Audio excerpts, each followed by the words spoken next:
আমি সদায় স্কুললৈ যাওঁ এইটো কি অভ্যাসগত কাম আৰু অভ্যাসগত কামবিলাক বা সচৰাচৰ হৈ থকা কামবিলাক আমি কি টেন্সত লিখিম প্ৰেজেণ্ট ইনডিফিনিট টেন্সত মই ইয়াত লিখিয়ে থৈছোঁ আগতে লেখাই আছে যে সচৰাচৰ হোৱা বা অভ্যাসগত কামবিলাক আমি প্ৰেজেণ্ট ইনডিফিনিট টেন্সত আমি প্ৰকাশ কৰোঁ তো আমি সদায় হেল্ল' ষ্টুডেণ্টছ আজি আমি ইংলিছ গ্ৰামাৰৰ চবত থাকি ইম্পৰ্টেণ্ট টপিকটো পঢ়িম টেন্স ইয়াক অসমীয়াত কয় কাল কাল বা সময় ঠিক আছে ইয়াক কাল বুলি কয় সময়ৰ মানে এটা ভাগ হয় ঠিক আছে টেন্স এই নামটো ক'ৰবাত শুনা হেন লাগছি না আগতে পঢ়া হেন লাগছি না ক'ত মনত থাকিব তোহাৰ ইমান বিজি মানুহ না দিনটো শ্বৰ্টছ ভিডিঅ' মাখান চাই থাকাতে গোটেই মগজুটো মনত থকা শক্তি শ্বৰ্টছ হৈ গৈছে গোটেই পৃথিৱীখনে শ্বৰ্টছ হৈ গৈছে তোহাৰ আৰু টেন্স যি শিকছিলা ক'ত মনত থাকিব তো মই ভাবি লৈছোঁ তোহোন টেন্স কি বস্তু একদম একো নাজনয়ে টেন্স আজি প্ৰথমবাৰ শব্দটো দেখা পাইছ বুলি মই ভাবি লৈছোঁ আৰু ঠিক আছে তো সেনকৈ মই শিকাম আজি তোহাক একদম জিৰ'ৰ পে ঠিক আছে টেন্স কি বস্তু এইটো খায় না কাণত পিন্ধে মই এতিয়া ক'লোৱে টেন্স মানে হৈছে কাল বা সময়ৰ এটা ভাগ বুলি কয় এটা কাল অসমীয়াটো পঢ়িছিলা যে প্ৰথমতে আছিল আমাৰ কালকেইটা মানে সময়ৰ ভাগ যি আছিল সেইকেইটা আছিল বৰ্তমান কাল আৰু এটা আছিল অতীতকাল এটা আছিল ভৱিষ্যতকাল তো মই তোমালোকক ভাগকেইটা লিখি দিছোঁ প্ৰথমতে অসমীয়াতে চাওঁ বৰ্তমান কাল সেইটো হৈছে প্ৰেজেণ্ট টেন্স বুলি কয় ইংৰাজীত প্ৰেজেণ্ট মানে বৰ্তমান হৈ থকাটো হৈছে বৰ্তমান সময়টো হৈছে প্ৰেজেণ্ট তো পাষ্টটো হৈছে অতীত পাষ্ট টেন্স আৰু ফুটুৰে নহয় দা এইটো ফিউচাৰ FUTUR ফিউচাৰ টেন্স মানে ভৱিষ্যতকাল আখৰ দেখা পায় আৰু তুহুন আৰু চক নাখফা আখৰ মৰে না আনে তো গম পালা এতিয়া টেন্সটো কি বস্তু এটা সময়ৰে ভাগ মানে বৰ্তমান বুলি ক'লে আমি কি ক'ম প্ৰেজেণ্ট টেন্স অতীতৰ বিষয়ে ক'ব গ'লে কি ক'ম আমি পাষ্ট টেন্স আৰু ভৱিষ্যতৰ কথা ভৱিষ্যতে কি কৰবা দেখোন খেলাখনৰ কথা ক'ব গ'লে হ'ব এইটো ফিউচাৰ টেন্স হ'ল টেন্সৰ প্ৰথম ভাগ তিনিটা আমি জানিলোঁ তাৰপিছত কি হ'ব এই যি প্ৰেজেণ্ট টেন্স আছে এৰে আৰু 4টাকৈ ভাগ আছে তোক মই লিখি দিছোঁ চ ভালকৈ তো চ মই এতিয়া প্ৰথম টেন্সটো লিখিছোঁ চ প্ৰেজেণ্ট টেন্স মই যে কৈছোঁ এতিয়া প্ৰত্যেকটো টেন্সৰে 4টা ভাগ আছে এতিয়া আমি সেই 4টা ভাগ আমি লিখিম ঠিক আছে 4টা আছে প্ৰথমটো হৈছে প্ৰেজেণ্ট ইনডিফিনিট টেন্স তুমি এইগিলাখান শিকি আহিছোঁ আগতে শিকিছিলা তো প্ৰথমটো হৈছে চব প্ৰেজেণ্ট ইনডিফিনিট টেন্স 2 নম্বৰটো হৈছে প্ৰেজেণ্ট কণ্টিনিউৱাছ টেন্স চ প্ৰথমটো হৈছিল প্ৰেজেণ্ট ইনডিফিনিট টেন্স দ্বিতীয়টো হৈছে প্ৰেজেণ্ট কণ্টিনিউৱাছ 3 নম্বৰটো হৈছে প্ৰেজেণ্ট পাৰফেক্ট টেন্স 4 নম্বৰটো হৈছে প্ৰেজেণ্ট পাৰফেক্ট কণ্টিনিউৱাছ টেন্স মই আগতে কৈছোঁৱে তোহাক মোৰ আখত দেখা পাই তোহন মাত্ৰ ভয় নাখপা চিনি পাইছ না চাবা ভালকৈ তো প্ৰেজেণ্ট টেন্সৰ যিনকৈ 4টা ভাগ আছে present indefinite continuous perfect continuous ঠিক সেইদৰে পাষ্ট টেন্সৰ ভাগ আছে ফিউচাৰ টেন্সৰ ভাগ আছে চেম ভাগ এনেকুৱা যোনে এইকেইটা ভাগ নাজান তাহোন নাভাববা যে তুহুন ফেল কৰবা তুহুন 100ৰ ভিতৰত 100ই পাবা ইংৰাজীত মাত্ৰ আজি ক্লিয়াৰ কৰি ল যে প্ৰেজেণ্ট টেন্সৰ যি ভাগ আছে এইকেইটা present indefinite tense present continuous tense present perfect tense present perfect continuous tense এতিয়া আমি প্ৰথমটোৰ পৰা ষ্টাৰ্ট কৰোঁ ইয়াৰ ডেফিনেশ্যন দিম ইয়াৰ ষ্ট্ৰাকচাৰ দিম তাৰপিছত ইয়াৰ এক্সাম্পলবিলাক কৰিম আৰু ইয়াৰ কাৰেক্ট টেন্সবিলাক কৰিম ঠিক আছে তো প্ৰথমতে আমি লৈছোঁ প্ৰেজেণ্ট ইনডিফিনিট টেন্স তো প্ৰথমটো হৈছে প্ৰেজেণ্ট ইনডিফিনিট টেন্স তো এই প্ৰেজেণ্ট ইনডিফিনিট টেন্সটোনো কি হয় কেতিয়া ব্যৱহাৰ হয় সেইটো আমি এতিয়া ডেফিনেশ্যন হিচাপে অসমীয়াতে আমি লিখিম তেতিয়া ভালকৈ বুজি পাবা তো ডেফিনেশ্যনটো চোৱা সচৰাচৰ হোৱা বা অভ্যাসগত কাম বা কাৰ্যবোৰ প্ৰকাশ কৰিবলৈ প্ৰেজেণ্ট ইনডিফিনিট টেন্স ব্যৱহাৰ কৰা হয় মানে সচৰাচৰ হোৱা মানে কি হয় মানে যিবিলাক সচৰাচৰ ঘটি থাকে যেনেকৈ সূৰ্যটো সদায় উদয় হয় ঠিক তেনেদৰে আমি সদায় ভাত খাওঁ তেনেকুৱা ধৰণৰ সচৰাচৰ হোৱা বা অভ্যাসগত কামবিলাক আমি প্ৰেজেণ্ট ইনডিফিনিট টেন্সৰ জৰিয়তে আমি প্ৰকাশ কৰোঁ তো প্ৰেজেণ্ট ইনডিফিনিট টেন্সটোৰ কাৰণে ইয়াৰ ষ্ট্ৰাকচাৰটো কেনেকুৱা হ'ব তো ইয়াৰে ষ্ট্ৰাকচাৰটো মই লিখি দিছোঁ চোৱা তো মই ইয়াৰ ষ্ট্ৰাকচাৰটো লিখি দিছোঁ আঞ্জা এখন ৰান্ধবা লাগিলে যেনেকৈ তেল নিমখ আদা নহৰু মছলা পাতি দৰকাৰ হয় ঠিক তেনেদৰে মানে প্ৰেজেণ্ট ইনডিফিনিট টেন্সটো লিখিব লাগিলে আমাক একেটা বস্তু লাগিব চ প্ৰথমতে আহিব ছাবজেক্ট আহিব তাৰে পিছত ভাৰ্ব আহিব নৰ্মেল ভাৰ্বটো আহিব ভাৰ্ব মানে হৈছে কাৰ্য যেনেকৈ গো ৰাইট মানে plus dot dot dot dot object ঠিক আছে আমাক এইকেইটা বস্তু লাগব তেতিয়া আমি প্ৰেজেণ্ট ইনডিফিনিট টেন্সটো গঠন কৰিব পাৰিম সাবজেক্ট লাগব ভাৰ্ব লাগব আৰু অবজেক্ট লাগব ঠিক আছে তো এতিয়া কেইটামান ট্ৰান্সলেশ্যন চোৱা তো প্ৰথমতে এতিয়া আমি এই সাবজেক্ট ভাৰ্ব অবজেক্ট এইকেইটা লৈ কিনে আমি এটা বাক্য গঠন কৰিম যিটো প্ৰেজেণ্ট ইনডিফিনিট টেন্সত হ'ব তো চোৱা আমাক ইয়াত কৈছে সাবজেক্ট আমি যিকোনো এটা সাবজেক্ট ল'লোঁ আই তাৰপিছত ভাৰ্ব আমি যিকোনো ল'ব পাৰোঁ যে চি ভাৰ্বটো লৈছোঁ চি মানে হৈছে দেখা আই চি তাৰপিছত অবজেক্ট মানে যিকোনো আমি ইয়াত লগাই দিলে হৈ গ'ল আই চি এ বাৰ্ড মানে মই এটা চৰাই দেখিছোঁ এইটো হৈছে প্ৰেজেণ্ট ইনডিফিনিট টেন্স আমি কেনেকৈ গম পালোঁ যে প্ৰথমতে কি আছে সাবজেক্ট তাৰপিছত ভাৰ্ব তাৰপিছত কি আছে এইটো অবজেক্ট ভাৰ্বৰ যিটো প্ৰেজেণ্ট টেন্স সেইটো আছে সেইকাৰণে আমি গম পাইছোঁ যে এইটো প্ৰেজেণ্ট ইনডিফিনিট টেন্স তো এতিয়া আমি অসমীয়াৰ পৰা ইংৰাজীলৈ কেইটামান অনুবাদ কৰিম তেতিয়া ভালকৈ বুজি পাবা তো এতিয়া আমি এই ট্ৰেন্সলেশ্যনটো চোৱা আমি সদায় স্কুললৈ যাওঁ এইটো কি অভ্যাসগত কাম আৰু অভ্যাসগত কামবিলাক বা সচৰাচৰ হৈ থকা কামবিলাক আমি কি টেন্সত লিখিম প্ৰেজেণ্ট ইনডিফিনিট টেন্সত মই ইয়াত লিখিয়ে থৈছোঁ আগতে লেখাই আছে যে সচৰাচৰ হোৱা বা অভ্যাসগত কামবিলাক আমি প্ৰেজেণ্ট ইনডিফিনিট টেন্সত আমি প্ৰকাশ কৰোঁ তো আমি সদায় স্কুললৈ যাওঁ এইটো এটা সচৰাচৰ হৈ থকা কাম তো সেইকাৰণে আমি এইটো লিখিম প্ৰেজেণ্ট ইনডিফিনিট টেন্সত তো প্ৰেজেণ্ট ইনডিফিনিট টেন্সত লিখবা লাগলি প্ৰথমতে আমাক যিটো ষ্ট্ৰাকচাৰ দিছি যিখিনি বস্তু দিছি সেইখিনি বস্তু আমি ব্যৱহাৰ কৰিব লাগিব তো প্ৰথমতে আমাক নিমখ লাগিব তেল লাগিব ঠিক তেনেদৰে আমাক কি লাগিব সাবজেক্টটো লাগিব সাবজেক্ট কি আছে আমি মানে উই তাৰপিছত সদায় এলৱেজ ALWAYS এলৱেজ তাৰপিছত আমাক কি কৈছে ভাৰ্ব লাগিব ভাৰ্ব কোনটো ইয়াত চ আমি সদায় স্কুললৈ যাওঁটো হৈছে ভাৰ্ব উই এলৱেজ গো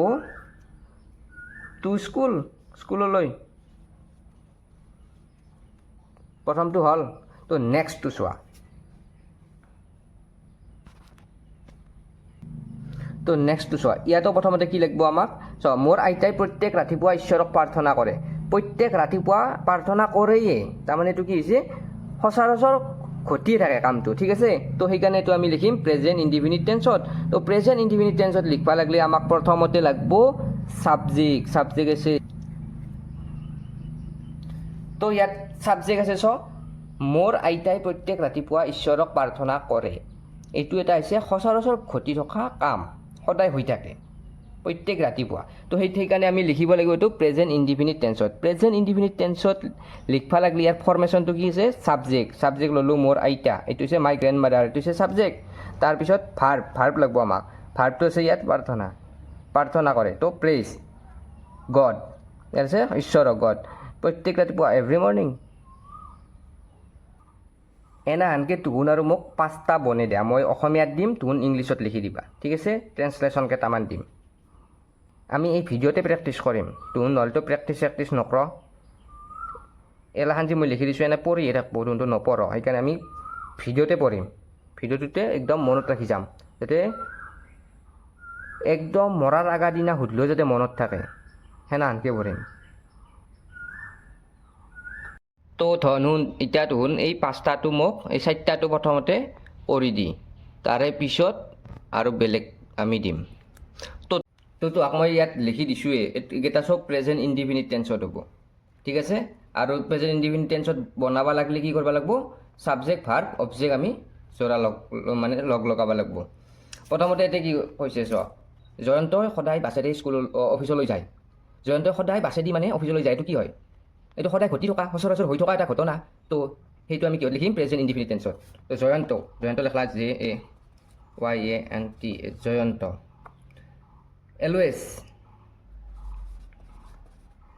এলৱেজটো কিয় দিলোঁ আমি এতিয়া লেখা আছে সদায় জয়ন্ত এলৱেজ গো ভাৰ্বটো আনিলোঁ আমি go to office by bus ঠিক আছে এইটো বুজি পালা নেক্সটটো চাম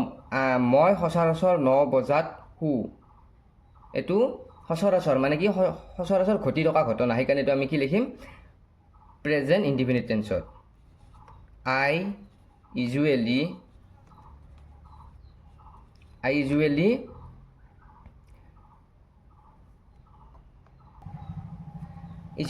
sleep. Who মানে sleep. I usually sleep at 9 o'clock. মানে মই 9 বজাত শু। তো নেক্সট হৈছে মোৰ ভনীজনীয়ে সদায় বাগিচাখন পৰিষ্কাৰ কৰে, মানে সদায় যিটো বস্তু সদায় ঘটে, যিটো সচৰাচৰ হৈ থাকে, সেইটো আমি কিহত লিখিম প্ৰেজেণ্ট ইনডিফিনিট টেন্সত। মাই ভনী মানে চিষ্টাৰ, মাই চিষ্টাৰ এলৱেজ, ভালকৈ লিখবা, মই তেনে লিখি দিছোঁ মাই চিষ্টাৰ এলৱেজ ক্লিন। মাই চিষ্টাৰটো থাৰ্ড পাৰ্চন, গতিকে ক্লিনৰ লগত কি হ'ব এছ যোগ হ'ব, ক্লিনছ দ্য গাৰ্ডেন।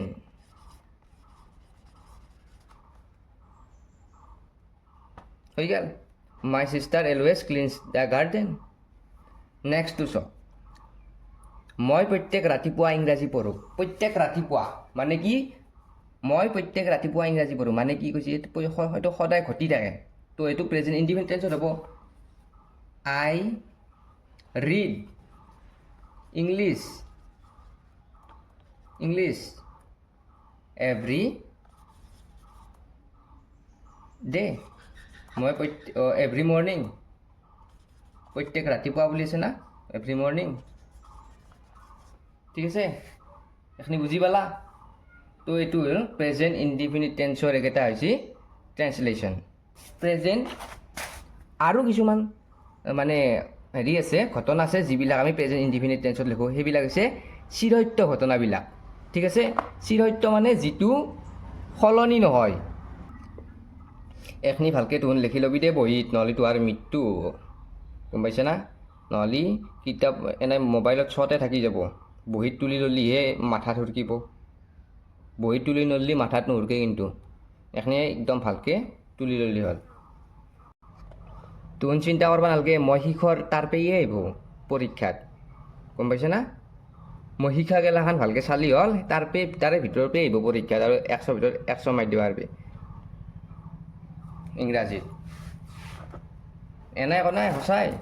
মই যিখিনি শিকাওঁ সেইখিনি আহিব, আগে পিছৰ মানে এনেকৈ আহি আছে। তো এতিয়া আমি প্ৰেজেণ্ট ইনডিফিনিট টেন্সৰে লাষ্ট কনচেপ্টটোক লগি আহিছোঁ, যে কিছুমান ঘটনা যিবিলাক সলনি নহয়, মানে চিৰসত্য ঘটনা, ইউনিভাৰ্চেল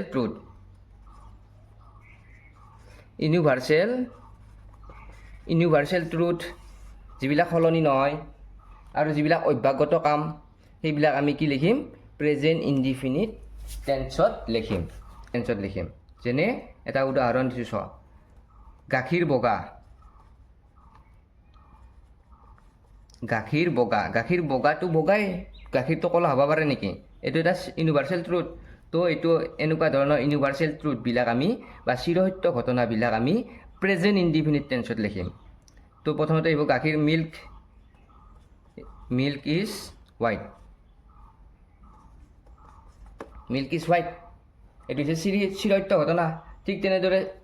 2 নম্বৰ এক্সাম্পল এটা দিছোঁ, চৰাই উৰিব পাৰে।